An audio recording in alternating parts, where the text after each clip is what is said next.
Hi guys and welcome back to the channel Deepak Yadav Education.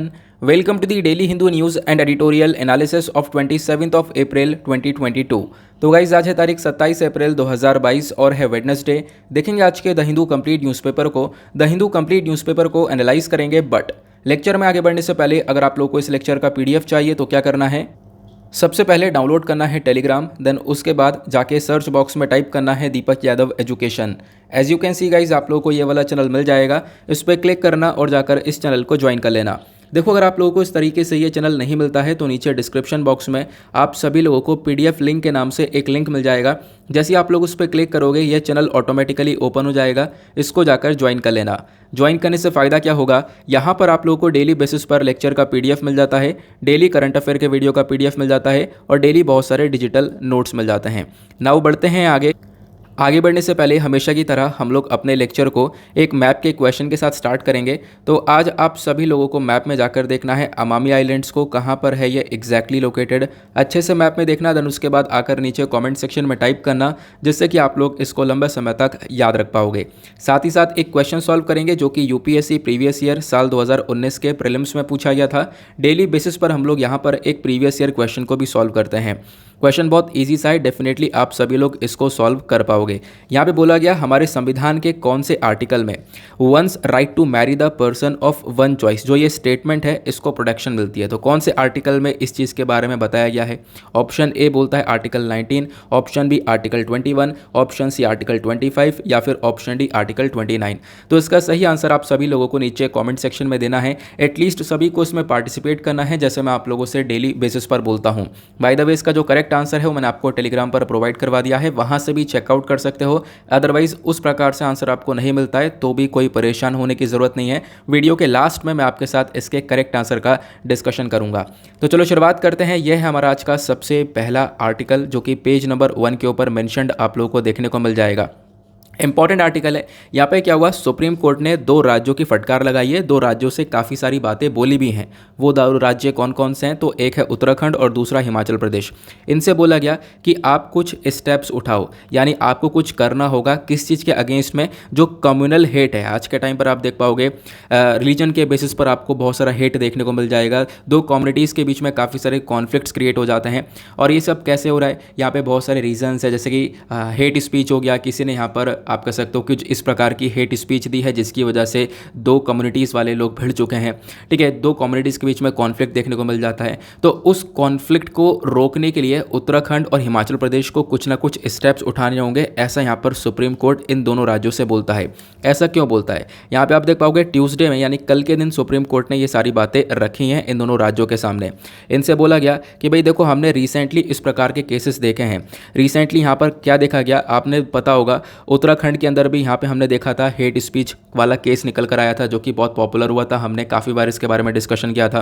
Then उसके बाद हिमाचल प्रदेश में अप्रैल 17 and 19 के अंदर भी हमने देखा कुछ इस प्रकार का इवेंट हुआ जहाँ पर आप कह सकते हो स्पीकर्स ने कुछ कम्युनल स्टेटमेंट दे दिया, जिसकी वजह से यहाँ पर एक कम्युनिटी के बीच में कॉन्फ्लिक्ट बढ़ जाता है। मतलब 2 कम्युनिटियाँ, 2 रिलीजियस कम्युनिटियाँ, उनके बीच में जो विवाद है वो काफ़ी बढ़ जाता है। वही यहाँ पर आप कह सकते हो कम्युनल हेट कहलाता है। तो इस प्रकार के स्टेटमेंट जो है वो सोसाइटी के अंदर बहुत ज़्यादा अनस्टेबिलिटी क्रिएट कर देते हैं। तो इसी चीज़ को रोकने के लिए यहाँ पर सुप्रीम कोर्ट ने इन दोनों राज्यों से बोला है कि भाई आपको स्टेप्स लेने की ज़रूरत है, आपको कुछ ना कुछ यहाँ पे करने की ज़रूरत है। और इसी के साथ साथ यहाँ पर एक बात और बोली गई, ये आप लोग देख पाओगे यहाँ पे मेंशन किया गया है। एक बेंच है जिसको यहाँ पर लीड कर रहे हैं जस्टिस AM खानविलकर। इन्होंने यहाँ पर यह बोला, जो राज्य के चीफ सेक्रेटरी हैं और होम सेक्रेटरी हैं और साथ ही साथ राज्य की जो पुलिस है, इनकी जिम्मेदारी है कि वो इस हेट क्राइम को रोकेंगे, हेट स्पीच को रोकेंगे और इसके अगेंस्ट यहाँ पर स्टेप उठाएंगे। ऐसा यहाँ पर सुप्रीम कोर्ट की तरफ से खुद स्टेटमेंट निकल कर आए कि मतलब ओवरऑल मुद्दा यह है कि भाई इस हेट स्पीच को रोक लिया जाए, क्योंकि यहाँ पर इसकी वजह से काफ़ी सारे कॉन्फ्लिक्ट्स देखने को मिलते हैं। और इसी के रिस्पॉन्स में उत्तराखंड ने यहाँ पर बोला है कि हमने बिल्कुल, अगर कोई ऐसा इवेंट हुआ है तो वहाँ पर हमने उस व्यक्ति के खिलाफ में FIR दर्ज करवाया है जिसने भी कोई कम्युनल स्टेटमेंट दिया है, जिसके स्टेटमेंट की वजह से यहाँ पे चांसेस है कि हाँ भाई आप कह सकते हो कि 2 रिलीजन के बीच में कॉन्फ्लिक्ट और बढ़ सकता है। तो उसके रिगार्डिंग यहाँ पर हमने FIR वगैरह दर्ज करवाया है, ये इन स्टेट्स ने बोला है। क्लियर हुआ? आई होप आप लोग यहाँ पर इस पूरे आर्टिकल को अच्छे से समझ गए होंगे। तो ओवरऑल कुछ नहीं है, बस खाली सुप्रीम कोर्ट की तरफ से एक स्टेटमेंट है। 2 राज्यों की तरफ को एक तरीके से इनसे बोला गया कि भाई आप लोग यहाँ पर कुछ ना कुछ कदम उठाओ।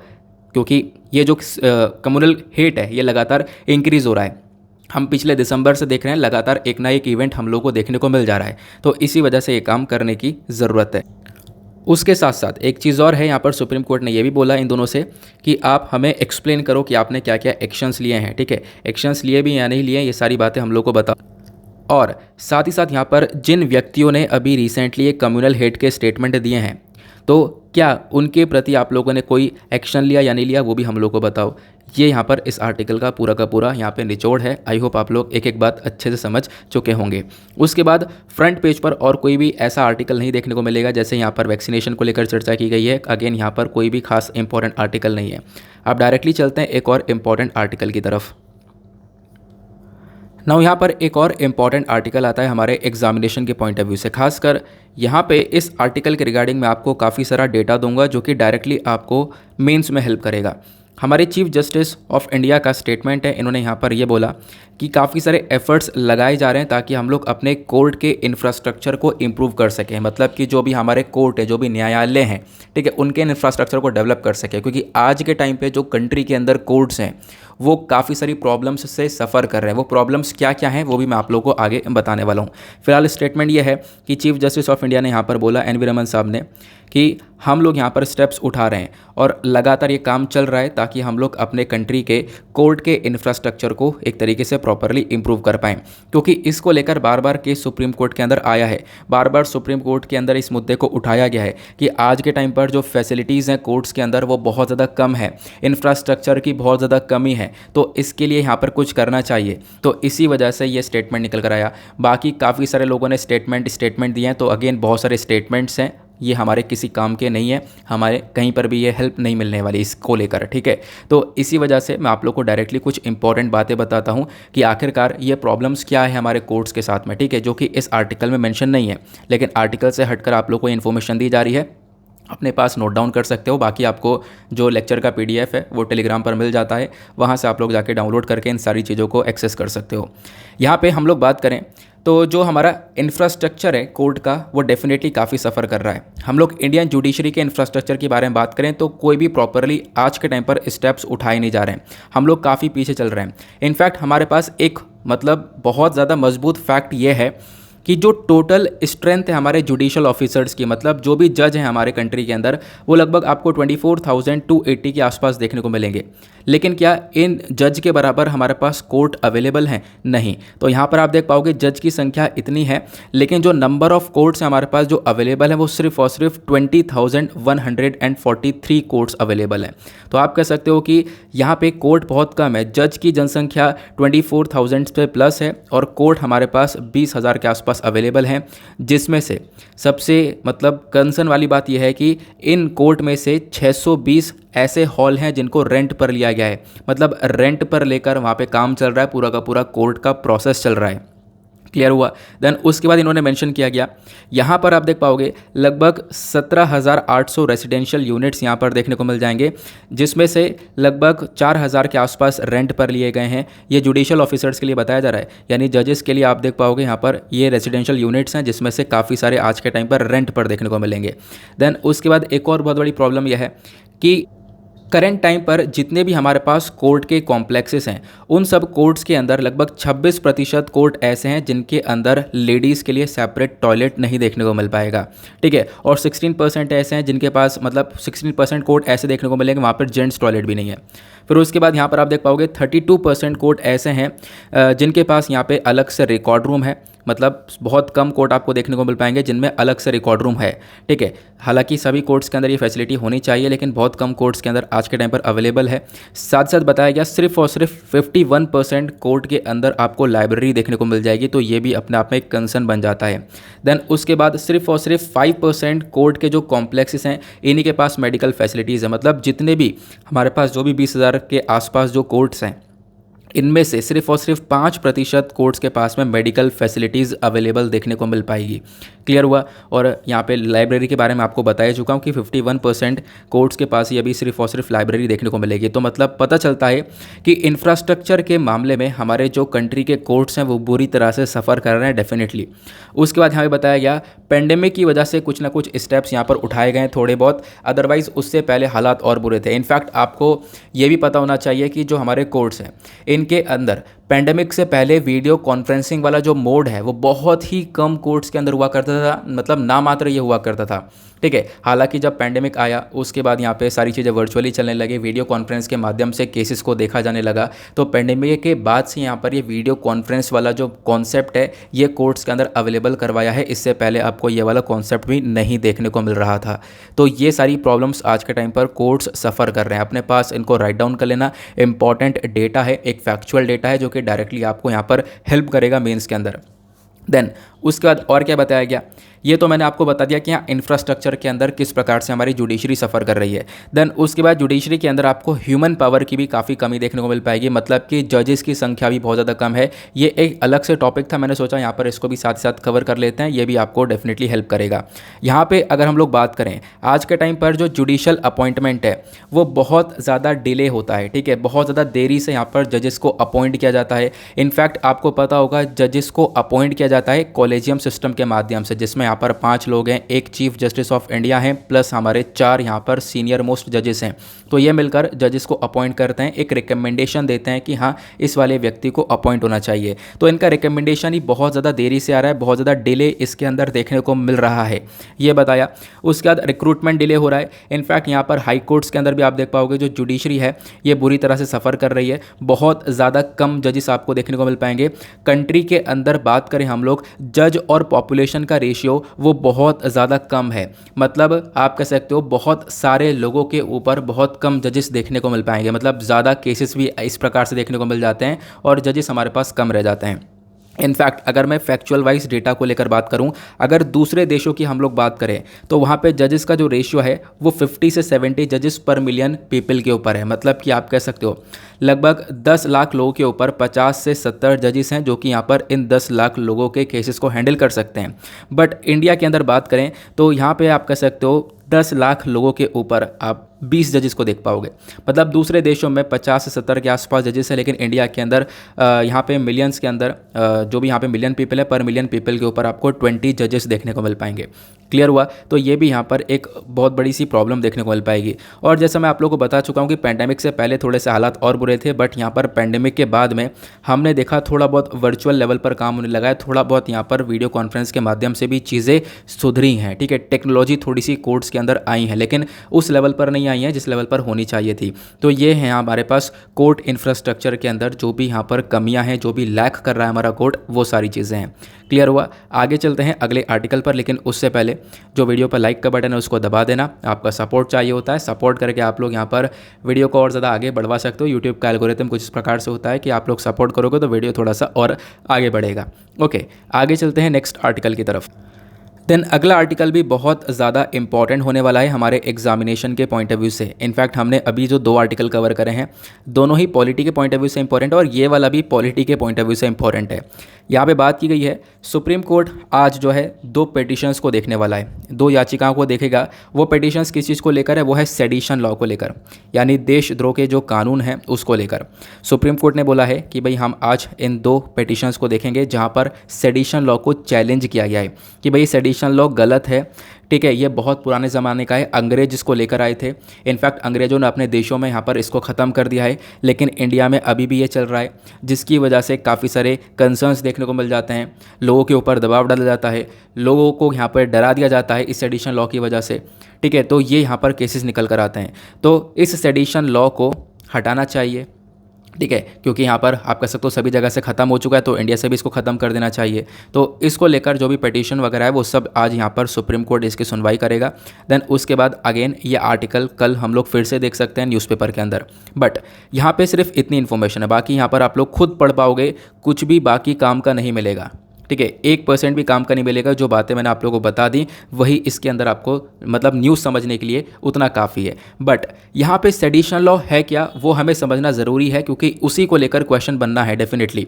तो चलो मैं आपको बताता हूँ सेडिशन लॉ के बारे में। तो यहाँ पर आप लोग देख पाओगे ये आर्टिकल जीएस पेपर 2 से आप रिलेट कर पाओगे। हमारे सिलेबस के अंदर काफ़ी सारे टॉपिक्स आपको मेंशन्ड देखने को मिल जाएंगे, जैसे कि यहाँ पर government policies and interventions, fundamental right, judgement cases, ठीक है, ये सारे टॉपिक्स हमारे सिलेबस के अंदर ऑलरेडी हैं, तो इससे रिलेट कर पाओगे।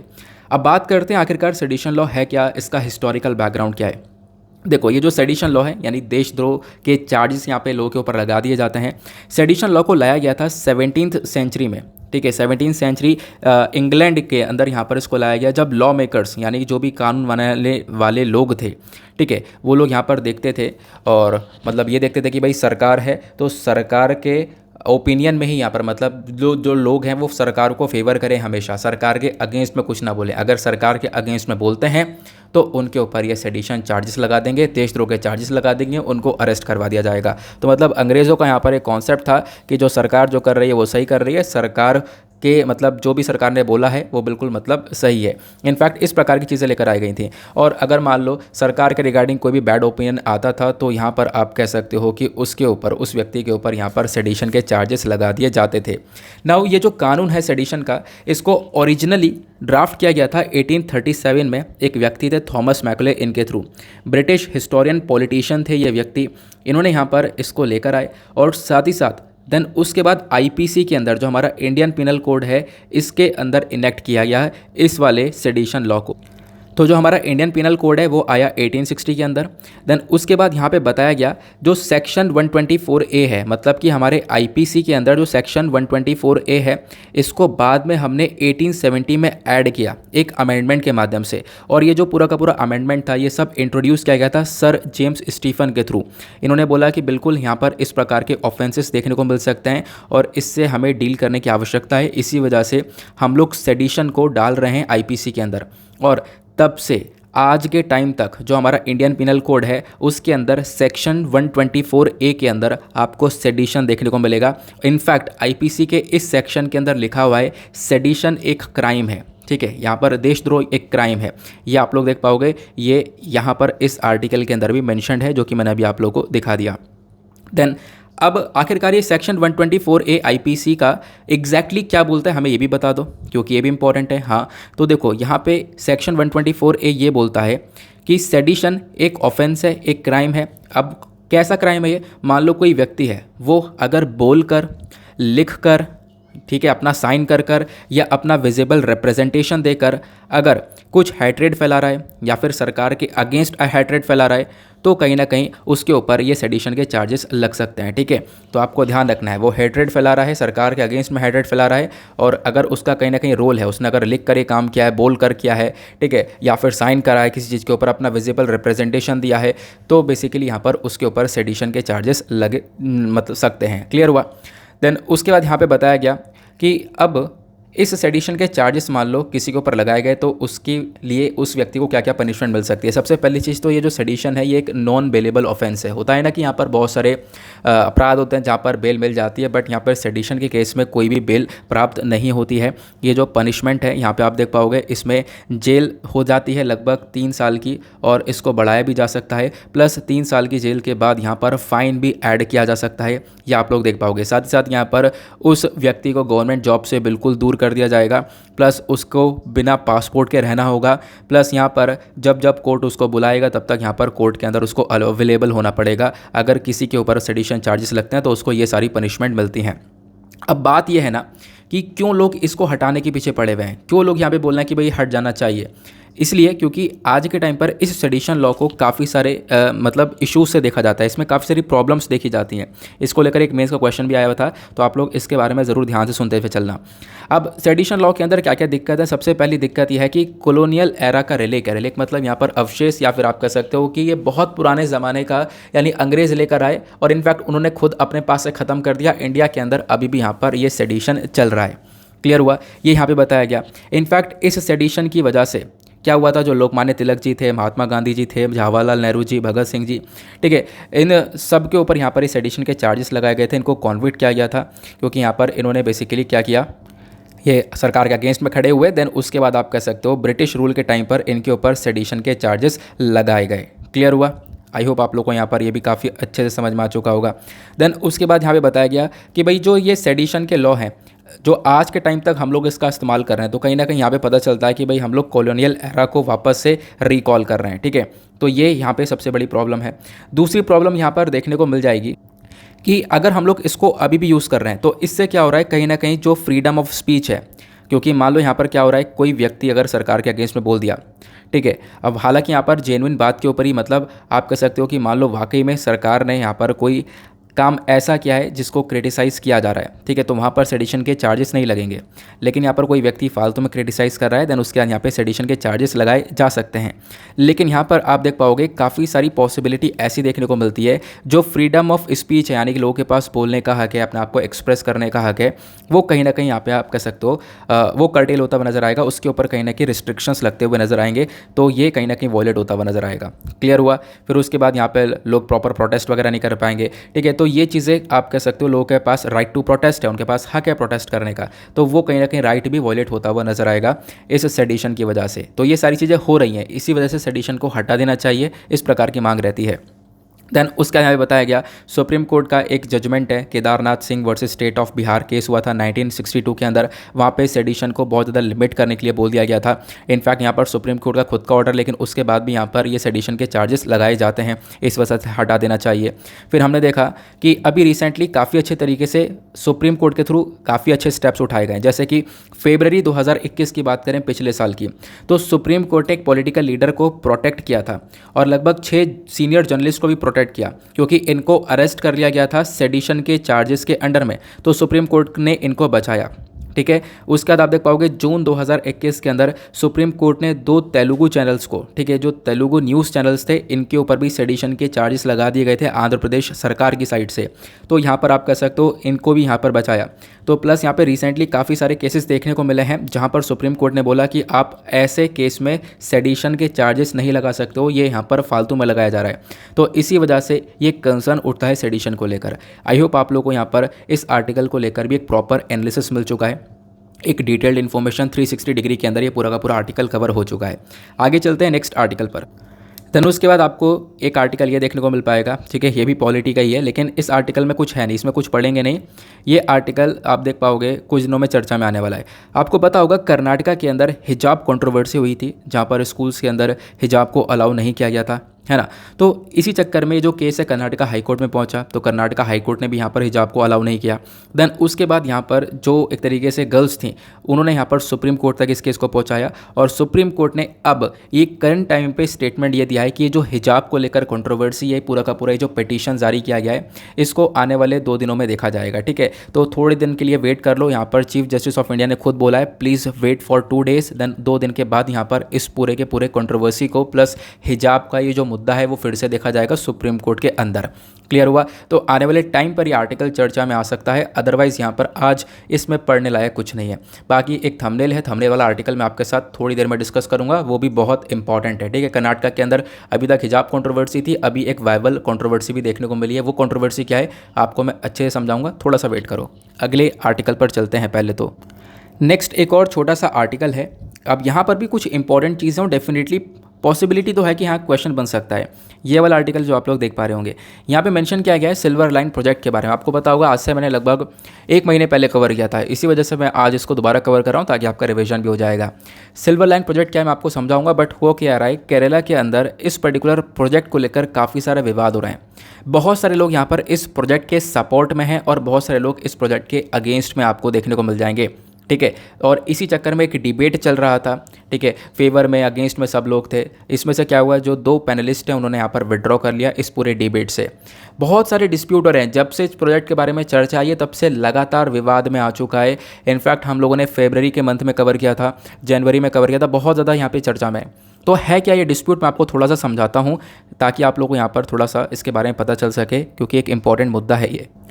रिसेंटली क्या हुआ था, इसके ऊपर एडिटोरियल भी वगैरह भी आया था। ठीक है, वहाँ पे हम लोगों ने एडिटोरियल में भी डिस्कशन किया था इसका।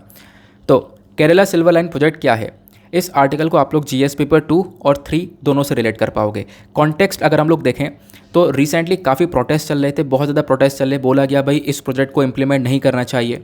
ठीक है, केरला की सरकार के अगेंस्ट में प्रोटेस्ट चले, लेकिन उसके बावजूद भी यहाँ पर इस प्रोजेक्ट को लागू किया जा रहा है।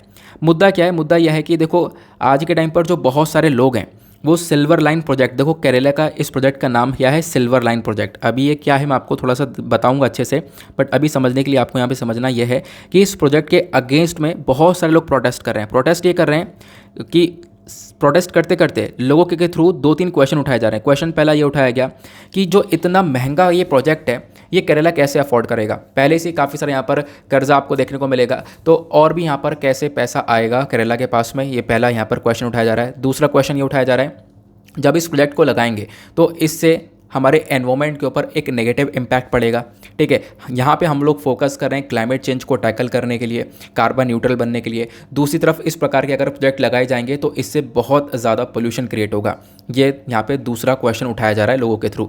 तीसरा क्वेश्चन यहाँ पे लोगों के थ्रू उठाया जा रहा है, जब हम लोग इस प्रोजेक्ट को लगाएंगे तो बीच में बहुत सारे परिवार रहते हैं, बहुत सारी फैमिलीज़ वहाँ पर रहती हैं, उन फैमिलीज़ को डिस्प्लेस करना होगा, उनको यहाँ से हटाना होगा।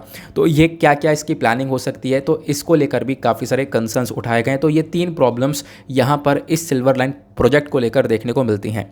अब पहले तो हम डिस्कस करते हैं आखिरकार ये प्रोजेक्ट है क्या।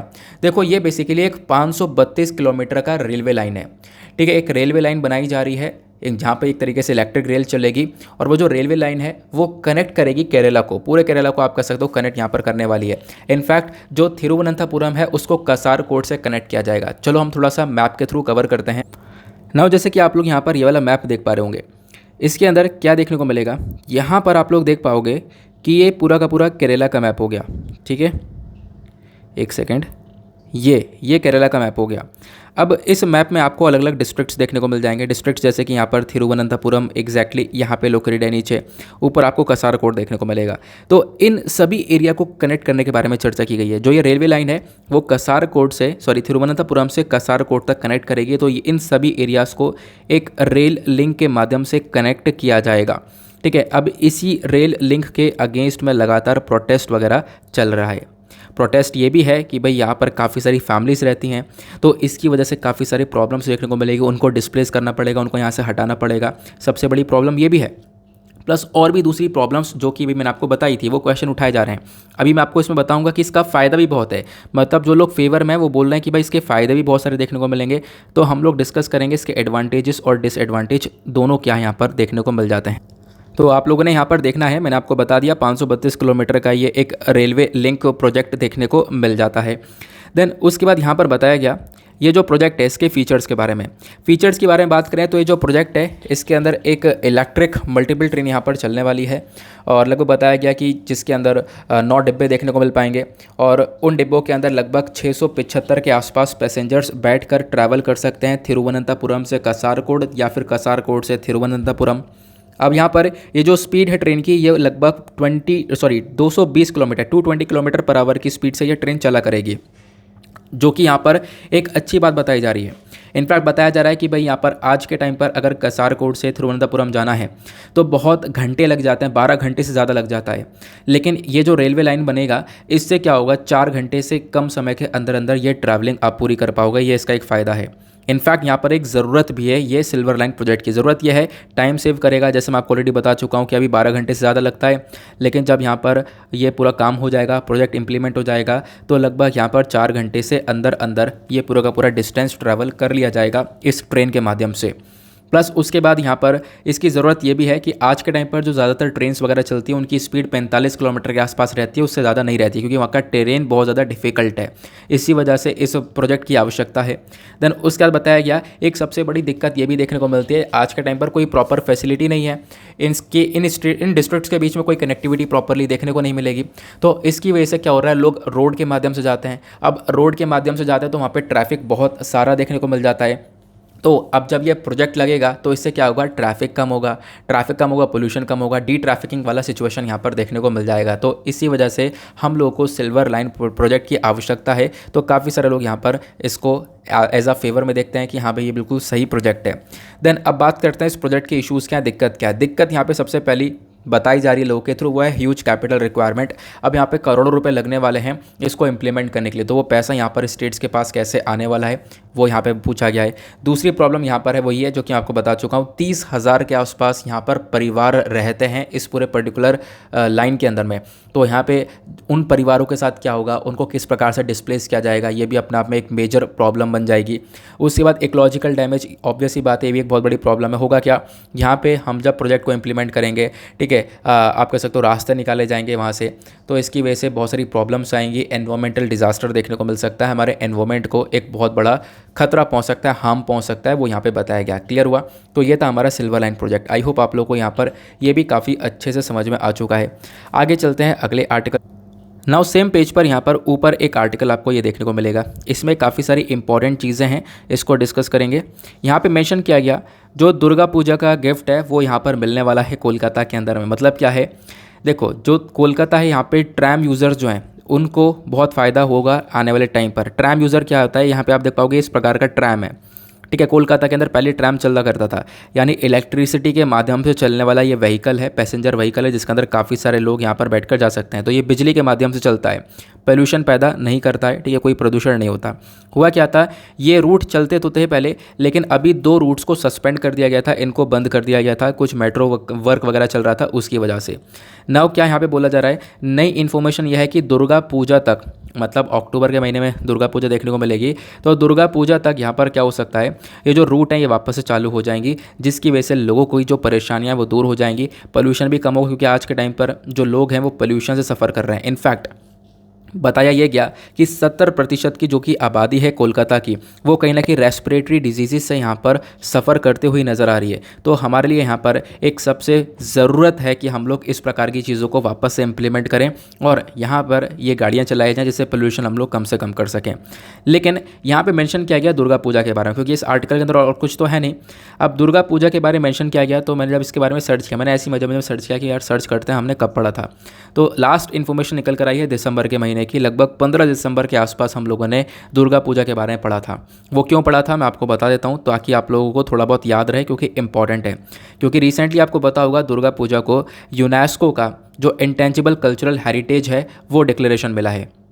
इस आर्टिकल को आप लोग जीएस पेपर 1-2 दोनों से रिलेट कर पाओगे। तो दुर्गा पूजा जो कोलकाता के अंदर आपको देखने को मिलती है, इसको यूनेस्को की जो रिप्रेजेंटेटिव लिस्ट है इंटेंजिबल कल्चरल हेरिटेज की, वहाँ पर इंक्लूड कर लिया गया है। और दुर्गा पूजा यहाँ पर पहला त्यौहार बना है एशिया का, जिसको इस प्रकार से यूनेस्को ने रिकग्निशन दिया है। और दुर्गा पूजा से पहले आपको पता होगा जो हरप्पन सिटी है, ठीक है, कौन सी, धोलावीरा, जो गुजरात के अंदर देखने को मिलती है, ये भारत का 40वां वर्ल्ड हेरिटेज साइट है। देन दुर्गा पूजा के बारे में जान लो, 2-4 बातें इंपॉर्टेंट है, फेस्टिवल्स को लेकर क्वेश्चन आते हैं, हमारे सिलेबस का ये पार्ट है। दुर्गा पूजा यहाँ पर 5 दिन का फेस्टिवल आपको देखने को मिलता है, जिसकी शुरुआत होती है नवरात्र में 5वीं रात से, ठीक है। इनफैक्ट जो हमारे नवरात्र चलते हैं उसमें जो 5वां दिन होता है, तो उस रात से यहाँ पे दुर्गा पूजा फेस्टिवल स्टार्ट होता है। फिर उसके बाद ये 10वें दिन तक चलता है, जिसको हम लोग दशमी बोलते हैं। क्लियर हुआ? देन उसके बाद यहाँ पर इसी टाइम पे क्या होता है, जो लोग हैं वहाँ पे पूजा करते हैं हमारी दुर्गा माता जी की।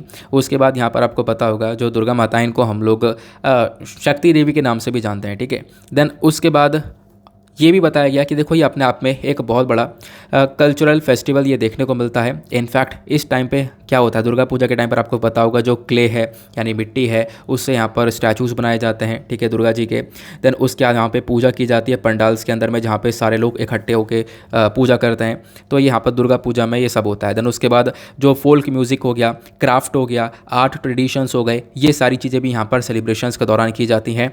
आपको ये दुर्गा पूजा ओरिजिनेट होता हुआ नजर आता है वेस्ट बंगाल के अंदर। वेस्ट बंगाल के अंदर बहुत ज़्यादा शानदार तरीके से दुर्गा पूजा को सेलिब्रेट किया जाता है। इनफैक्ट बाहर से लोग आते हैं वेस्ट बंगाल के अंदर दुर्गा पूजा के सेलिब्रेशन को देखने के लिए, ठीक है। तो आप लोग देख पाओगे, ये इसके बारे में हमने इन्फॉर्मेशन कवर करी है। इनफैक्ट वेस्ट बंगाल के साथ साथ आपको इंडिया के बहुत सारे हिस्सों में देखने को मिल जाएगा दुर्गा पूजा को सेलिब्रेट किया जाता है। वर्ल्ड में यानी कि नेपाल के अंदर भी दुर्गा पूजा को सेलिब्रेट किया जाता है, और भी बहुत सारी कंट्रीज़ के अंदर यहाँ पर इस पूजा को हम लोग सेलिब्रेट करते हैं। बाकी इंपॉर्टेंस के बारे में बात करें तो आप लोगों को इसके बारे में पता होना चाहिए कि वेस्ट बंगाल की जो GDP है, उनके स्टेट का जो ग्रॉस डोमेस्टिक प्रोडक्ट है, उसके अंदर एक बहुत बड़ा कंट्रीब्यूशन दुर्गा पूजा का होता है। इनफैक्ट यहाँ पर बताया यह गया, अगर हम लोग टू बी प्रिसाइज बात करें तो वेस्ट बंगाल की जो जीडीपी है उसमें 2.58% का कंट्रीब्यूशन जो है यहाँ पर दुर्गा पूजा का आपको देखने को मिल जाता है। ऐसा खुद हमारे पास एक डेटा है, ठीक है। तो 2019 का ये डेटा था, तो आप लोग देख पाओगे काफ़ी सारा अमाउंट जो है वेस्ट बंगाल के अंदर आता है इस दुर्गा पूजा के दौरान। क्लियर हुआ? आई होप आप लोग यहाँ पर इस पर्टिकुलर आर्टिकल को भी अच्छे से क्लियर कर लिए होंगे। आगे चलते हैं अगले आर्टिकल। देन उसके बाद आते हैं पेज नंबर 15 के ऊपर, दैट इज़ वर्ल्ड सेक्शन। देखेंगे दुनियादारी में क्या चल रहा है। यहाँ पे आप देख पाओगे इकलौता आर्टिकल है जिसको डिस्कस करेंगे हम लोग। यहाँ पे मेंशन किया गया कि आज के टाइम पर जो रशिया यूक्रेन का वॉर चल रहा है, इसके अंदर हम लोग देख पा रहे हैं कि यूक्रेन को मदद मिल रही है वेस्टर्न कंट्रीज़ की। तो उसी चीज़ को देखते हुए जो यूएस के ऑफिशियल्स हैं, इन्होंने यहाँ पर एक इमरजेंसी बातचीत को होस्ट किया। जर्मनी के अंदर ये बातचीत हुई है, जहाँ पर लगभग 40 के आसपास कंट्रीज़ ने पार्टिसिपेट किया था यूएस के रामस्टीन एयरबेस जर्मनी के अंदर में, ठीक है। और वहाँ पर ये सारा चीज़ डिस्कशन होने के बाद में आप कह सकते हो कि ये निकल कर आया कि देखो आज के टाइम पर जो रशिया है वो उसका जो इन्वेजन है वो काफ़ी बढ़ चुका है। यूक्रेन के ऊपर लगातार वो अटैक कर रहा है। ये लगभग 8 सप्ताह हो चुके हैं, ठीक है। बहुत ज़्यादा टाइम हो चुका है, लगातार इस प्रकार से ये कंट्रोवर्सी चल रही है, लगातार यहाँ पर ये वॉर चल रहा है, हम लोग देख पा रहे हैं। और इसी वॉर के दौरान अभी क्या हुआ, यूक्रेन के अंदर काफ़ी सारे हथियार भेजे गए थे इन वेस्टर्न कंट्रीज़ के थ्रू। अब करंट टाइम पे क्या हुआ कि यूक्रेन के अंदर वो हथियार ख़त्म हुए।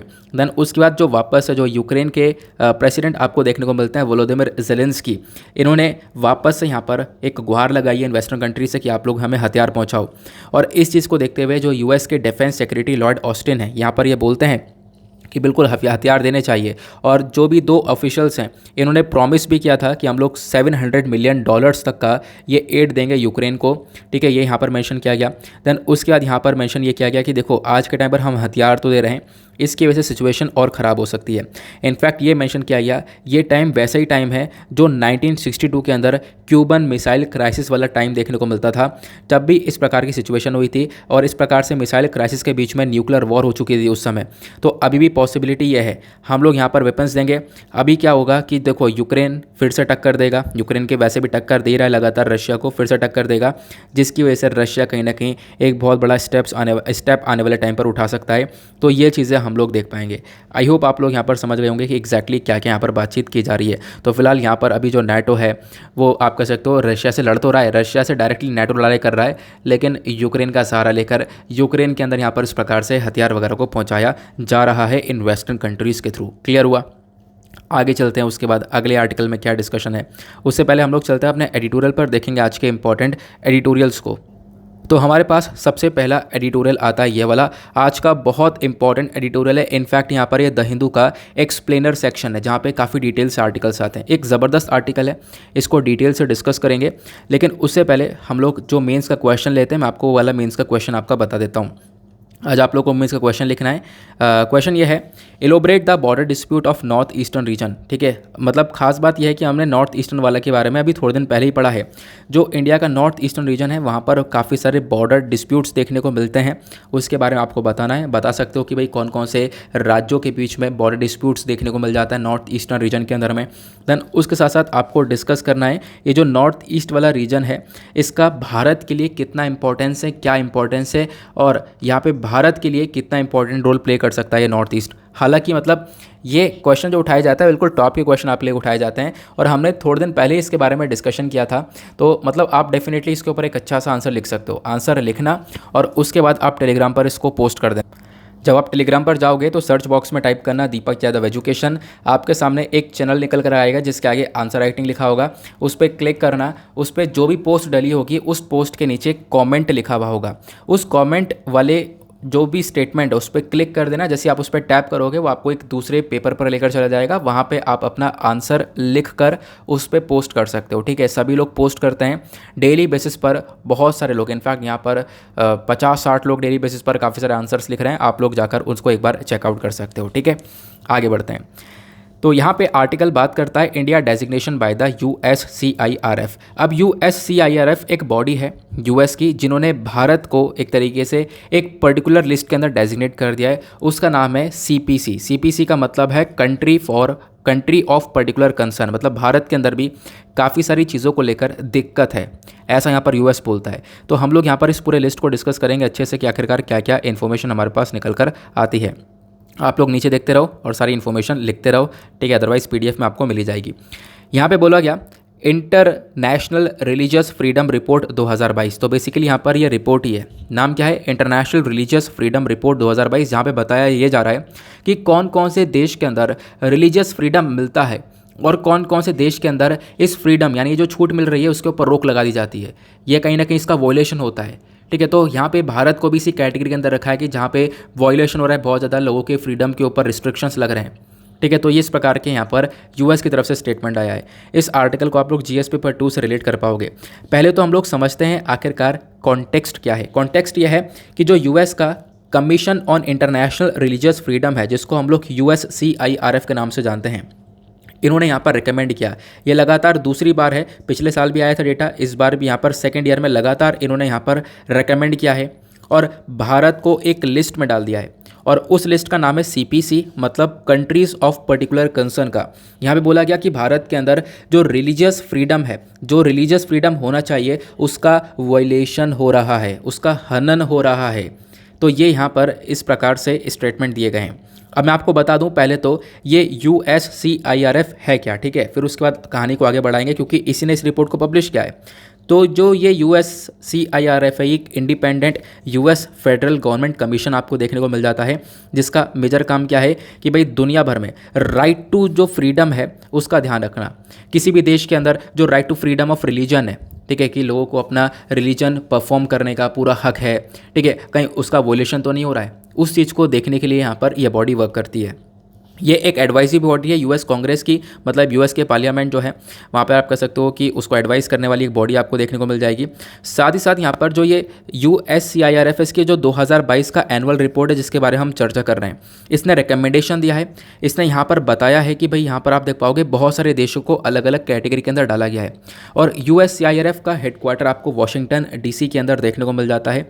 इस बॉडी को एस्टेब्लिश किया गया था हमारी US गवर्नमेंट के थ्रू 1998 के अंदर में, ठीक है। ध्यान रखना, जब एक एक्ट लाया गया था इंटरनेशनल रिलीजियस फ्रीडम एक्ट, तो उसके बेसिस पर इस पर्टिकुलर बॉडी को भी बनाया गया। और आज के टाइम पर इंडिया जो है इस रिपोर्ट की जो भी कहानी है उसको अच्छे से रिकग्नाइज नहीं करता है। मतलब पहले भी हम लोग अच्छे से जो भी ये रिपोर्ट बोलता है हम लोग उस पर इतना ध्यान नहीं देते थे, ठीक है। और करेंट टाइम पे बात करें तो अब इस रिपोर्ट के हाईलाइट्स क्या हैं, क्योंकि ये रिपोर्ट रिसेंटली आया है 2022 का, तो इन्होंने क्या बोला है वो हम लोग डिस्कस करते हैं। सबसे पहली चीज़ आपको ध्यान ये रखना होगा, इस रिपोर्ट के अंदर आपको 3 लिस्ट मेंटेन होती हुई नजर आएंगी। 3 लिस्ट को तैयार किया जाता है या फिर आप कह सकते हो अलग अलग ग्रुप्स बनाए गए हैं, उन ग्रुप्स के अंदर कंट्रीज़ को ऐड किया जाता है। तो पहला ग्रुप आपको देखने को मिलेगा CPC या पहली लिस्ट। CPC मतलब कंट्री ऑफ पर्टिकुलर कंसर्न। यहाँ पर क्या होता है कि जो US सेक्रेटरी ऑफ स्टेट है, ये बेसिकली यहाँ पर किसी कंट्री को डेजिग्नेशन देता है कंट्री ऑफ पर्टिकुलर कंसर्न का, मतलब कि उस कंट्री को इस वाले लिस्ट के अंदर ऐड कर दिया जाता है। किसको ऐड किया जाता है, जो कि कहीं ना कहीं जिस देश के अंदर जो फ्रीडम मिल रहा है, मतलब कि एक तरीके से जो फ्रीडम ऑफ रिलीजन है, लोगों को अपना रिलीजन परफॉर्म करने का पूरा हक है, अगर उसके ऊपर हनन हो रहा है, उसके ऊपर रोक लगाई जा रही है किसी देश के अंदर में, तो उस देश को इस लिस्ट के अंदर ऐड कर दिया जाएगा। तो ये यहाँ पर इस रिपोर्ट की पहली लिस्ट है। दूसरी लिस्ट क्या है, स्पेशल वॉच लिस्ट। तो पहली CPC है, दूसरी स्पेशल वॉच लिस्ट। ये जो स्पेशल वॉच लिस्ट है, यहाँ पर आप कह सकते हो अगेन यहाँ पे भी कंट्रीज़ को ऐड किया जाता है जहाँ पर रिलीजियस फ्रीडम को लेकर वॉयलेशन हो रहा है, ठीक है। अगेन यहाँ पर सेम बात ही है। देन उसके बाद इसी रिपोर्ट के अंदर एक और चीज़ इंक्लूड की जाती है, वो है EPC। तो पहला CPC हो गया, दूसरा स्पेशल वॉच लिस्ट हो गया और तीसरा यहाँ पर EPC हो गया। EPC क्या होता है, तो ये है एंटिटीज़ ऑफ पर्टिकुलर कंसर्न, मतलब कि जो ऑर्गेनाइजेशन आतंकवादी संगठन होते हैं, ठीक है, उनको इस लिस्ट के अंदर डाल दिया जाता है, जो कि अगेन यहाँ पर सबसे बड़ा खतरा बनकर बैठे हुए हैं। तो डिस्कस करेंगे इसके बारे में, CPC EPC ये सब क्या है आगे आपको पता चलता रहेगा। लेकिन अब ये जो रिपोर्ट आई है USCIRF वाली, इसका लेटेस्ट रिकमेंडेशन क्या है 2022 के अंदर, इसने क्या बोला है। अभी तो हमने डिस्कस कर लिया कि रिपोर्ट क्या होती है, प्लस यहाँ पे कंट्रीज़ को कौन कौन सी लिस्ट के अंदर डाला जाता है, कब डाला जाता है, वो हमने डिस्कस किया। अब बात करते हैं इसने अब की बार 2022 में क्या डिसाइड किया है। जो CPC की लिस्ट जो इनकी देखने को मिलती है, इसके अंदर इन्होंने इंडिया को भी ऐड किया है, ठीक है। इंडिया के साथ साथ यहाँ पर अफ़गानिस्तान, नाइजीरिया, सीरिया, वियतनाम और उसके साथ साथ यहाँ पे आप देख पाओगे Myanmar, China, Eritrea, Iran, North Korea, Pakistan, Russia, Saudi Arabia, Tajikistan, Turkmenistan और यहाँ पर इन कंट्रीज़ को एज अ CPC का डेजिग्नेशन दे दिया गया है। CPC का डेजिग्नेशन मतलब यहाँ पर इस लिस्ट के अंदर इनको इंक्लूड कर दिया गया है। मतलब कहीं ना कहीं यहाँ पर जो रिलीजियस फ्रीडम है, ठीक है, एक तरीके से उसको लेकर वायलेशन हो रहा है, उसका हनन हो रहा है, ये यहाँ पर इन्होंने बताया। उसके साथ साथ ये तो पहली वाली लिस्ट हो गई। दूसरी लिस्ट होती है स्पेशल वॉच लिस्ट। तो इसके अंदर भी काफ़ी सारी कंट्री का नाम देखने को मिलेगा। यहाँ पर आता है अल्जीरिया, क्यूबा, निकारागुआ। इनको 2021 के अंदर इस लिस्ट के अंदर में डाल दिया गया था। उसके साथ साथ यहाँ पर दूसरी कंट्रीज आती हैं, अज़रबैजान, ठीक है। उसके बाद यहाँ पर आपको CAR देखने को मिल जाएगा। उसके बाद यहाँ पर आप लोग देख पाओगे इधर इजिप्ट हो गया, then Indonesia, Iraq, Kazakhstan, Malaysia, तुर्की और उसके बाद उज़्बेकिस्तान। ये सारे देश आपको स्पेशल वॉच लिस्ट के अंदर देखने को मिल जाते हैं। फिर जो तीसरा यहाँ पर लिस्ट आती है वो आती है EPC की। अब ये EPC क्या है तो मैं आप लोग को ऑलरेडी बता चुका हूँ, है ना, स्टार्टिंग में। तो EPC के अंदर आपको आतंकवादी संगठन देखने को मिलेंगे, जैसे कि यहाँ पर अल शबाब, बोको हराम, हूदीज़ हो गए।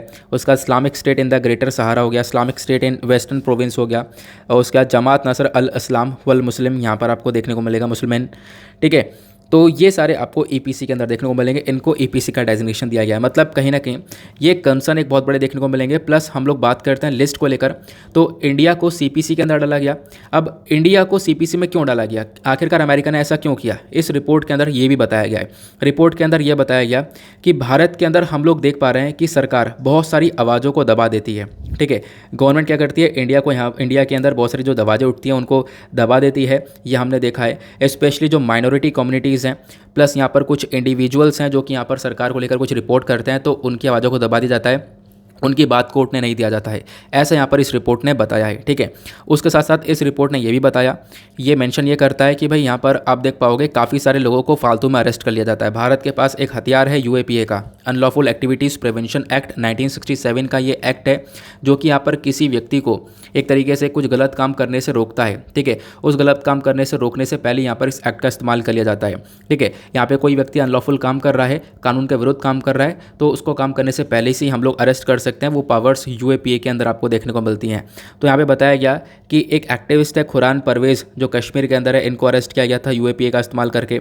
उसके बाद जो फादर स्टैन स्वामी आपको देखने को मिलेंगे, इनको अरेस्ट किया गया था 2020 में UAPA एक्ट के अंदर में। तो कहीं ना कहीं ये अपने आप में बहुत बड़ी प्रॉब्लम देखने को मिलती है कि भाई काफ़ी सारे लोगों को फालतू में अरेस्ट कर लिया जाता है, ऐसा इस रिपोर्ट ने बोला। देन यहाँ पर ये रिपोर्ट बोलती है कि भारत के अंदर जो आज के टाइम पर NGOs हैं, नॉन गवर्नमेंटल ऑर्गेनाइजेशन, वो बहुत सारी प्रॉब्लम्स फेस कर रहे हैं। इनफैक्ट यहाँ पर NGOs के पास प्रॉपर फॉरेन फंडिंग नहीं आ पाती है। कल ही मैंने इसके बारे में पढ़ाया था कि काफ़ी सारे NGOs के लाइसेंस कैंसिल कर दिए गए थे ना।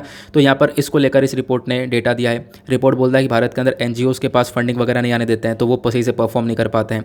फिर उसके बाद इस रिपोर्ट ने ये भी हाईलाइट किया कि बहुत सारे एंटी कन्वर्जन लॉ को चलाया जा रहा है भारत के अंदर। मतलब लोगों के पास में अपने रिलीजन को चूज़ करने का पूरा हक है, लेकिन यहाँ पर अब आप कह सकते हो जो एंटी कन्वर्जन लॉ है वो लोगों को दूसरे रिलीजन के अंदर कन्वर्ट नहीं होने दे रहा है। तो इस प्रकार के लॉ चलाए जा रहे हैं, ऐसा इस रिपोर्ट ने बोला। उसके बाद इसने बोला अक्टूबर 2021 के अंदर जो कर्नाटका सरकार है, इन्होंने एक सर्वे के लिए ऑर्डर दिया, सर्वे करवाया चर्चेस के अंदर में, ठीक है। उसके बाद यहाँ पर इन्होंने चर्चेस के अंदर सर्वे करवाया और साथ साथ यहाँ पर डोर टू डोर इंस्पेक्शन ये लोग करवा रहे थे और उन हिंदूज़ को ढूंढ रहे थे जिन्होंने क्रिश्चियनिटी के अंदर कन्वर्ट किया है। तो ये चीज़ें यहाँ पर मेंशन की गई हैं इस रिपोर्ट के थ्रू। इस रिपोर्ट के थ्रू ये सारी बातें बताते हुए बोला गया कहीं ना कहीं भारत के अंदर इन सब चीज़ों को लेकर एक बहुत बड़ा कंसर्न देखने को मिल जाता है। अब उसके बाद मैंने आपको बता दिया इन सारी इन्फॉर्मेशन के बारे में। ये फ्रीडम ऑफ रिलीजन क्या है तो इसके बारे में जान लेते हैं। देखो हमारे संविधान के अंदर आर्टिकल 25 से लेकर 28 तक आपको फ्रीडम ऑफ रिलीजन को लेकर सारी बातें मेंशन्ड देखने को मिल जाएंगी। जैसे आर्टिकल 25 बात करता है कि भाई आपके पास पूरी तरह से हक है, आप अपने रिलीजन को प्रोफेस कर सकते हो, प्रैक्टिस कर सकते हो और उसका प्रसार भी कर सकते हो। फिर आर्टिकल 26 बात करता है आप अपने रिलीजियस अफेयर्स को फ्रीली, यहाँ पर आप बिल्कुल खुले हो, आप आराम से उसको मैनेज कर सकते हो। तीसरा यहाँ पर आर्टिकल 27 बात करता है आपके पास फ्रीडम है, ठीक है, कुछ टैक्सेस वगैरह की पेमेंट करने के लिए, अपने रिलीजन को प्रमोट करने के लिए, ठीक है, ये काम कर सकते हो। उसके बाद आर्टिकल 28 बात करता है कि आपके पास फ्रीडम है to attend at religious instructions, ठीक है, रिलीजियस वर्शिप्स पे जा सकते हो अपने एजुकेशनल इंस्टीट्यूशंस के अंदर। तो वो सारी यहाँ पर मतलब रिलीजन को लेकर आपको ये सारी जो छूट मिलती है वो इन आर्टिकल्स के अंदर मिलती है। देन उसके बाद आर्टिकल 29 और जो 30 है हमारे संविधान के अंदर, वो माइनॉरिटीज़ को लेकर बात करता है, माइनॉरिटीज़ को प्रोटेक्शन देता है, ठीक है। तो ये आप लोग को ध्यान रखना है। माइनॉरिटीज़ यानी अल्पसंख्यक जो हैं उनको प्रोडक्शन देने का काम करता है। तो ये था पूरा आर्टिकल। आई होप आप लोग को सारी डिटेल्ड इन्फॉर्मेशन मिल चुकी है। सीपीसी क्या है, यूएससीआईआरएफ क्या है, ये हम लोगों ने डिस्कस किया। देन उसके बाद इसके रिकमेंडेशंस क्या क्या हैं, ठीक है, भारत के अंदर क्या क्या हो रहा है, एनजीओस प्रॉपर सफ़र कर रहे हैं, उसके बाद यूएपी एक्ट का इस्तेमाल हो रहा है, वो सारी बातें मैंने आप लोग को बता दी हैं। आई होप आप लोग को एक एक बात इस पर्टिकुलर एडिटोरियल की क्लियर हो चुकी है। उसके बाद आते हैं अगले एडिटोरियल की तरफ। नेक्स्ट एडिटोरियल के अंदर मेंशन किया गया अ स्प्लिंटर्ड नर्व सेंटर। यहाँ पे क्या है इस आर्टिकल के अंदर वो समझते हैं। यहाँ पर ऑथर ने क्या मेंशन किया है, देखो यहाँ पे ऑथर ने मेंशन किया है ICCC के बारे में, ठीक है, यानी कि integrated command and control centre, ठीक है। ये बेसिकली स्मार्ट सिटी मिशन के अंदर इस कमांड सेंटर को बनाने के बारे में चर्चा की गई है। इस आर्टिकल को अगेन GS पेपर 2 से रिलेट कर पाओगे। कॉन्टेक्स्ट ये निकल कर आता है कि ministry of housing and urban affair ने अनाउंसमेंट किया है कि भाई लगभग जितने भी हमारे पास 100 स्मार्ट सिटीज़ हैं उनके अंदर हम लोग ये ICCC को बनाएंगे, ICCC को सेटअप किया जाएगा। यह है integrated command and control centre. ये कैसे काम करता है, क्या है, इसको हम लोग आगे समझेंगे। नाउ ये जो ICCC है ये आज के टाइम पर बहुत सारे राज्यों के अंदर फैलाया जा रहा है, खासकर जो कि स्मार्ट सिटीज़ आपको देखने को मिल जाएंगी, स्मार्ट सिटीज़ की तरह बन रही हैं, जैसे तमिलनाडु, उत्तर प्रदेश, मध्य प्रदेश, गुजरात, ठीक है, जहाँ पे स्मार्ट सिटीज़ को इंप्लीमेंट किया जा रहा है। तो यहाँ पर हम लोग ICCC को भी सेटअप करेंगे ज़्यादा से ज़्यादा। अब ये ICCC होता क्या है इसको डिस्कस करते हैं। ये बेसिकली यहाँ पर एक तरीके से शहर के अंदर एक कमांड सेंटर देखने को मिलता है। ये आप लोग देख पा रहे हो, ये पिक्चर देखो, ये पिक्चर कहाँ का है, भोपाल का स्मार्ट सिटी, ये इंटीग्रेटेड कमांड सेंटर है ICCC, जहाँ पे बड़ी बड़ी स्क्रीन्स लगी पड़ी हैं। पूरे शहर को अच्छे से मॉनिटर किया जा रहा है, पूरे शहर के ऊपर यहाँ पर अच्छे से निगरानी रखी जाती है इस पर्टिकुलर ICCC से, इस सेंटर से। क्लियर हुआ, ठीक है। तो ICCC के बारे में समझ में आया। देन उसके बाद यहाँ पे बताया कि ICCC आपको स्मार्ट सोल्यूशन देता है, ठीक है, आपके शहर को एक तरीके से सेफ्टी को मैनेज करने के लिए काम करता है, हमारे शहर के अंदर सर्विलांस यानी कि निगरानी रखने का काम करता है। प्लस यहाँ पे जो हमारी केंद्र सरकार है वो आप लोग देख पाओगे, ये इस प्रकार से ICCC को सेटअप कर रही है। यहाँ पे एक तरीके से वीडियो के अंदर आप पूरी तरह से शहर को मॉनिटर कर सकते हो, उसको देख सकते हो, या कोई एमरजेंसी पड़ी है कहीं पर किसी भी एरिया के अंदर तो वहाँ पर उस एमरजेंसी के रिगार्डिंग तुरंत रिस्पॉन्स किया जा सकता है। ये सारे फ़ायदे यहाँ पर इस इंटीग्रेटेड कमांड सेंटर के देखने को मिल जाते हैं। उसके बाद यहाँ पे बताया गया कि हम लोग प्रॉपरली क्या कर सकते हैं कि लोगों को हम लोग स्मार्ट लिविंग प्रोवाइड करवा सकते हैं, इस प्रकार से स्मार्ट एनवायरनमेंट क्रिएट कर सकते हैं, स्मार्ट इकोनॉमी क्रिएट कर सकते हैं, स्मार्टली यहाँ पर डिसीजन मेकिंग कर सकते हैं इन सेंटर्स की वजह से। तो ये सेंटर हम लोग को इन सब चीज़ों में हेल्प करेगा। प्लस ये जो सेंटर है हम लोग को अच्छे से डेटा प्रोवाइड करवाएगा शहरों का, ठीक है, जहाँ पे जो भी मतलब शहर का डेटा है वो सब हम लोग को मिलेगा। उस डेटा का हिसाब से हम लोग क्या कर सकते हैं, प्लानिंग कर सकते हैं, अपनी नीतियाँ को बना सकते हैं। साथ ही साथ बताया गया जो ये ICCC है आज के टाइम पर इनको लिंक किया गया है CCTNS से, मतलब कि crime and criminal tracking network and system से लिंक किया गया है। इससे क्या होगा, हम लोग ICCC की मदद से जो क्राइम वगैरह है उसको ट्रैक कर पाएंगे। तो ये सारे फ़ायदे यहाँ पे शहर के अंदर मिल जाएंगे। क्लियर हुआ। अब ये सारा काम स्मार्ट सिटी मिशन के अंदर में किया जा रहा है। तो स्मार्ट सिटी मिशन क्या है इसको समझते हैं। देखो यहाँ पर ये एक सेंट्रली स्पॉन्सर्ड यानी केंद्र सरकार के थ्रू चलाई जाने वाली स्कीम है, जिसको लॉन्च किया गया था 2015 में, ताकि हम लोग 100 शहरों को डेवलप कर सकें और वहाँ पर इंफ्रास्ट्रक्चर बदल सकें, एनवायरनमेंट अच्छा सा क्रिएट कर सकें, लोगों की क्वालिटी ऑफ लाइफ चेंज हो सके, एक स्मार्ट सोल्यूशन हम लोग लेकर आ सकें। तो ये हमारा स्मार्ट सिटी का मकसद था। हमारा मकसद ये था कि हम जो लोगों की आकांक्षाएँ वो हम लोग पूरी कर सकें, एक डेवलपमेंट हम लोग प्रोजेक्ट्स चला सकें। अब स्मार्ट सिटी मिशन के फीचर्स आपको क्या देखने को मिलेंगे। सबसे बड़ा फीचर है भाई डेवलपमेंट करना, सिटी का इंप्रूवमेंट करना, उसको रीडेवलप करना, प्लस यहाँ पर सस्टेनेबल डेवलपमेंट के ऊपर देखना, स्मार्ट सोल्यूशन लेकर आना। प्लस उसके बाद यहाँ पर आप कह सकते हो कि वॉक अवे बनाना, ठीक है, पैदल चलने वालों लोगों के लिए एक रास्ता अलग होना चाहिए, गाड़ी चलने वालों के लिए यहाँ पर रास्ता अलग होना चाहिए, साइकिलिंग ट्रैक्स अलग होने चाहिए। तो इस प्रकार से यहाँ पर एक मॉडर्न डेवलपमेंट होना चाहिए। ये सारी बातें यहाँ पर इस स्मार्ट सिटी मिशन के अंदर रखी जाती हैं। प्लस यहाँ पर आप लोग ये भी ध्यान रख सकते हो और भी, यानी कि जो हम लोग शहर का डेवलपमेंट कर रहे हैं उसी के लिए स्मार्ट सिटी को लाए थे। अब क्या हुआ, जो ये अर्बन डेवलपमेंट के लिए आपको और भी दूसरे इनिशिएटिव्स देखने को मिल जाएंगे जो कि काम करते हैं। जैसे कि एक इनिशिएटिव का नाम आपको यहाँ पर देखने को मिलेगा, Atal mission for urban rejuvenation and urban transformation, Amrut के नाम से जानते हो। उसके बाद यहाँ पे प्रधानमंत्री आवास योजना अर्बन, देन उसके बाद climate smart cities assessment framework, then उसके बाद ट्यूलिप करके यानी कि the urban learning internship programme. तो ये सारे अर्बन डेवलपमेंट के बारे में चर्चा की गई है। आई होप आप लोग यहाँ पर इस पर्टिकुलर आर्टिकल को अच्छे से समझ गए होंगे, ICCC क्या है, कैसे काम करते हैं। ये वाला आर्टिकल है, इसमें यहाँ पर सिर्फ दो या तीन पॉइंट निकल कर आए इंपॉर्टेंट, इसको मैं आपके साथ डिस्कस करूँगा। लेकिन उससे पहले एक और एडिटोरियल है, हम लोग उसको डिस्कस कर लेते हैं। इस वाले एडिटोरियल के अंदर मिशन अंत्योदय के बारे में चर्चा की गई है। मिशन अंत्योदय क्या है, मैं आप लोगों को थोड़ा सा इसके बारे में बताता हूँ, फिर उसके बाद हम लोग इस कहानी को आगे बढ़ाएंगे। ठीक है, कैसे हेल्प कर सकता है, कितना इंपॉर्टेंट यहाँ पर ये मिशन आपको देखने को मिल जाता है। क्लियर हुआ? तो यहाँ पे अगर हम लोग बात करें तो इस आर्टिकल को आप लोग जीएस पेपर 2 से रिलेट कर पाओगे। मिशन अंत्योदय की बात करें तो बेसिकली यहाँ पर ये एक मिशन है, एक मिशन मोड प्रोजेक्ट है जिसको लाया गया था मिनिस्ट्री ऑफ रूरल डेवलपमेंट के थ्रू। यहाँ पर इसका काम क्या है, इसका काम यहाँ पर यह है कि कुछ फ्रेमवर्क, कुछ रूल्स एंड रेगुलेशंस लेकर आना जो कि लोगों की लाइफ को चेंज कर दें, लोगों की लाइफ को ट्रांसफॉर्म कर दें। ठीक है, तो बेसिकली यहाँ पर एक प्रॉपर डेवलपमेंट के ऊपर फोकस किया जाता है। नाउ मिशन अंत्योदय का इंपॉर्टेंस क्या है, इसको समझते हैं। इंपॉर्टेंस के अंदर आप देख पाओगे भारत के अंदर लगभग 8.88 करोड़ जो घर हैं वो कहीं ना कहीं सफ़र कर रहे हैं बुरी तरह से। इनफैक्ट यहाँ पर यह डेटा हमारे पास कैसे आया, तो 2011 का जो सेंसस हुआ था, जनगणना हुई थी, उसके हिसाब से हमने इस डेटा को उठाया है। यहाँ पे बताया 8.88 करोड़ लोगों के पास में छत नहीं है, उनके सर पे ज़मीन नहीं है, उनके पास में घर नहीं है, उनके पास में। ठीक है, तो ये इस प्रकार से प्रॉब्लम्स को सफ़र कर रहे हैं। या फिर आप कह सकते हो कि जो scheduled caste, scheduled tribes house hold आपको देखने को मिल पाएंगे, डिसेबल्ड मेंबर्स आपको फैमिली के अंदर देखने को मिल पाएंगे जो कि प्रॉपरली काम नहीं कर पा रहे हैं। तो ये फैमिलीज इस प्रकार से सफ़र कर रही हैं। तो इनके डेवलपमेंट के लिए यहाँ पर मिशन अंत्योदय को लेकर आया गया था। नाउ इन हाउस होल्ड्स को, मतलब मैंने आपको बताया ना कि क्या क्या प्रॉब्लम्स यहाँ पर इन लोगों को देखने को मिल रही है। अब यहाँ पर बताया गया जो भी ये हाउस होल्ड हम लोगों ने देखे हैं, इनको रिक्वायरमेंट है सरकारी स्कीम्स की, सरकारी स्कीम के माध्यम से इनको हेल्प मिलनी चाहिए, सरकारी प्रोग्राम्स के माध्यम से इनको हेल्प मिलनी चाहिए। आपको वेज क्रिएट यानी मजदूरी इनको देनी चाहिए, स्किल्स जनरेट करनी चाहिए, सोशल सिक्योरिटी, एजुकेशन दो, हेल्थ दो, न्यूट्रिशन दो, लाइवलीहुड क्रिएट करो। ठीक है, और इसी कॉन्टेक्स्ट में ये सारी चीज़ें इन लोगों को प्रोवाइड करने के लिए मिशन अंत्योदय को लाया गया था, जो कि सरकार के जो इंटरवेंशंस हैं वो यहाँ पे पहुँचाएं। हम लोग खासकर जो रूरल वाला एरिया है, ठीक है, अब रूरल वाले एरिया में यानी कि जो गांव वाले एरिया में अगर हम लोग को प्रॉपर डेवलपमेंट करना है, उसके लिए हमें ग्राम पंचायत को और ज़्यादा मजबूत करना होगा, क्योंकि यहाँ पर गाँव के अंदर जो गवर्नमेंट है वो ग्राम पंचायत की है। आपको पता है 3 प्रकार से गवर्नमेंट हमारी देखने को मिलती है। एक है सेंट्रल लेवल पर, यानी कि हमारी केंद्र सरकार, सेंट्रल गवर्नमेंट। उसके बाद यहाँ पर आप लोग देख पाओगे दूसरा आपको स्टेट गवर्नमेंट देखने को मिलता है, और तीसरा आप लोग को यहाँ पर देखने को मिल जाती है हमारी कौन सी, लोकल गवर्नमेंट, जिसमें यहाँ पर पंचायती राज, ग्राम पंचायत आप लोगों को देखने को मिल जाते हैं। तो ग्राम पंचायत काफ़ी अच्छा इस्तेमाल कर सकते हैं हम लोग इसका। ये बेसिकली यहाँ पर अच्छे से काम कर सकते हैं लोगों के लाइवलीहुड को चेंज करने के लिए गांव के अंदर। क्लियर हुआ? यहाँ पे बताया गया जो आज के टाइम पर देखो बहुत सारी चीज़ें देखने को मिलती है ग्राम पंचायत के अंदर, बहुत सारी गैप्स आपको देखने को मिल जाएंगे जो जिसकी वजह से मतलब जिसमें ग्राम पंचायत प्रॉपर काम नहीं कर पा रहा है, तो उस गैप को हम लोग फुलफिल कर सकते हैं। और जब से हम लोग इस मिशन अंत्योदय को लेकर आए हैं, ठीक है, हमारा एक्सपेक्टेशन ये है कि देखो जो स्कीम्स अलग अलग जैसे मिनिस्ट्रीज ऑफ हेल्थ हो गया, एजुकेशन, एम्प्लॉयमेंट, सोशल सिक्योरिटी, ये सारी चीज़ें हम लोग यहाँ पर प्रोवाइड करवा सकें।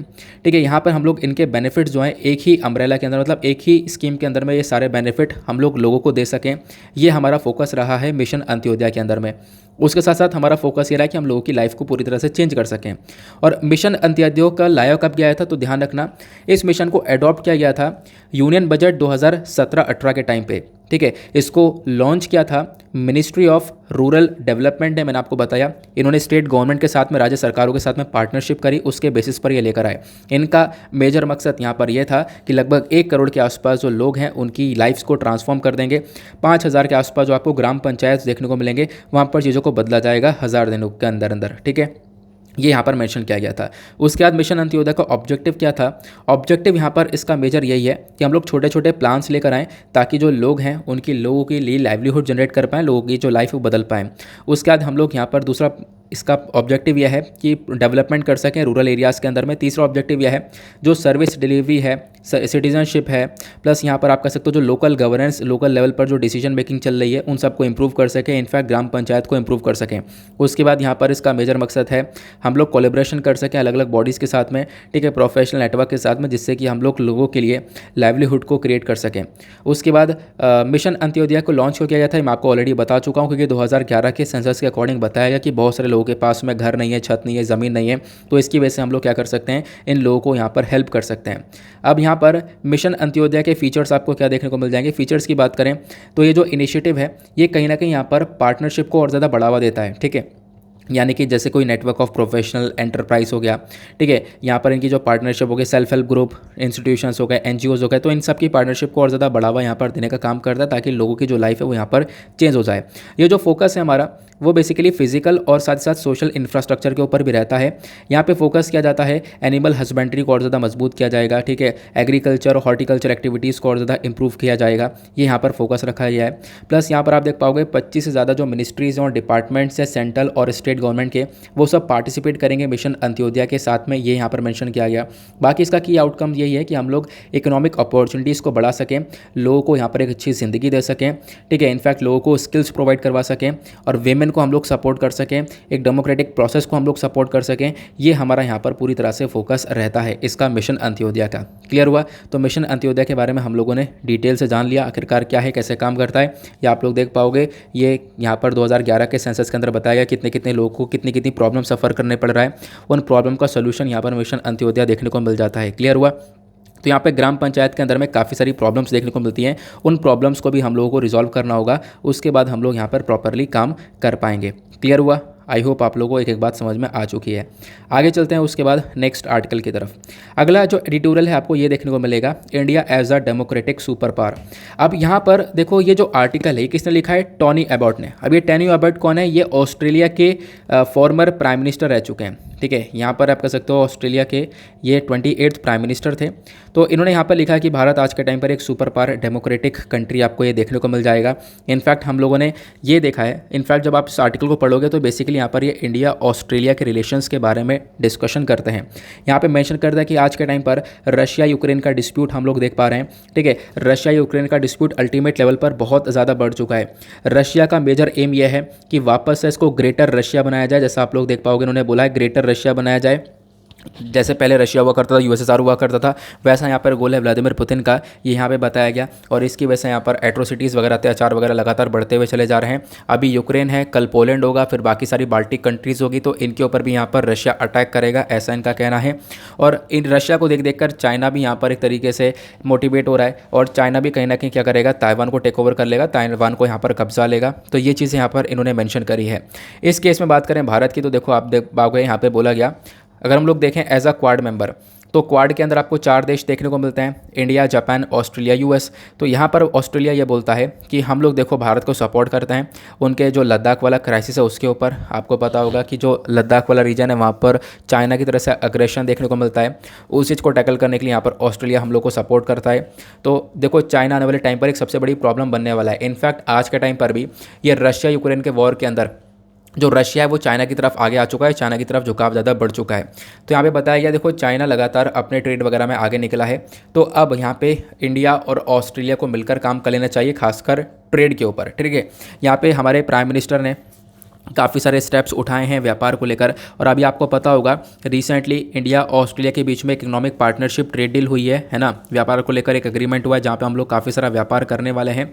तो इसी चीज़ को देखकर बताया गया कि जैसे चाइना ने आज के टाइम पर पूरा मार्केट कैप्चर कर रखा है, तो भारत के पास भी पूरी तरह से अपॉर्चुनिटी है कि भारत यहाँ पर एक प्रॉपर मैन्युफैक्चरिंग करके यहाँ पर इस इंटरनेशनल ट्रेड में उतर सकता है। यहाँ पर हम लोग यहाँ पर चीज़ें प्रोवाइड करवा सकते हैं, चाइना को एक टक्कर दे सकते हैं, और ऑस्ट्रेलिया यहाँ पर मदद करेगा। ये आप लोग देख पाओगे। आई होप आप लोग यहाँ पर इसको समझ पाए होंगे। तो ये सिर्फ 4-5 पॉइंट थे, अदरवाइज कुछ भी खास नहीं है। डायरेक्ट इनडायरेक्टली ये इंडिया ऑस्ट्रेलिया के रिलेशंस के बारे में चर्चा करते हैं। क्लियर हुआ? बाकी अभी क्या हुआ, मैंने आपके लिए जो थंबनेल पर एक आर्टिकल रख रखा है उसको भी थोड़ा सा डिस्कस करेंगे। देखो यहाँ पर हुआ क्या है, कर्नाटका के अंदर ये देखो काफ़ी सारे आर्टिकल्स पब्लिश हुए हैं इसके ऊपर। इनफैक्ट द हिंदू के अंदर पब्लिश हुआ था, हमने उसको डिस्कस नहीं किया। कर्नाटका के अंदर एक बाइबल कंट्रोवर्सी देखने को मिली है। यहाँ पर हुआ क्या है, ये इस आर्टिकल के अंदर पूरी चीज़ें बताई गई हैं, क्योंकि आपके साथ में थंबनेल को लेकर एक अलग से आर्टिकल लेता हूँ, आपको पता होगा। हमने यहाँ पर ये देखा, एक स्कूल है जिसका नाम है ओल्ड क्लेरेंस हाई स्कूल, मतलब ओल्ड नहीं, क्लेरेंस हाई स्कूल इसका नाम है, ठीक है। लगभग 100 साल पुराना ये स्कूल देखने को मिल जाएगा। क्रिश्चियन स्कूल है। अब क्रिश्चियन स्कूल है, लेकिन इसके अंदर सभी लोग पढ़ते हैं, सभी कम्युनिटी के लोग आपको देखने को मिल पाएंगे, नॉन क्रिश्चियंस भी हैं। तो यहाँ पे क्या हुआ कि इस स्कूल के अंदर एक आप कह सकते हो कि लाया गया सिस्टम ये लाया गया। इस स्कूल ने ये बोला कि सभी लोगों को बाइबल बुक्स लाना कंपलसरी है, बाइबल बुक्स लाना मैंडेटरी है, यानी उनको बाइबल लेसन्स लेने होंगे। इस चीज़ को कंपलसरी कर दिया गया इन स्कूल्स के अंदर में। तो क्वेश्चन ये है क्या ऐसा कोई कर सकता है इंस्टीट्यूशन? बिल्कुल कर सकता है। उसके पास यहाँ पर फ्रीडम ऑफ रिलीजन है, ठीक है, आर्टिकल 30 के अंदर ये चीज़ें मेंशन है, वो कर सकता है।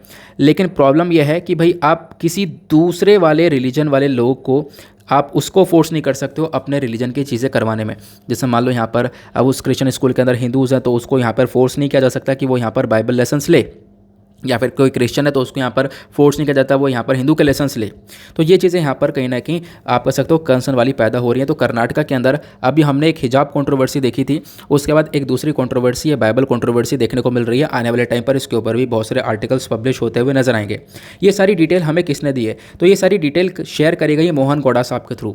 आप इनका ट्विटर अकाउंट देख सकते हो, एक ऑफिशियल ट्विटर अकाउंट है मोहन गौड़ा के नाम से।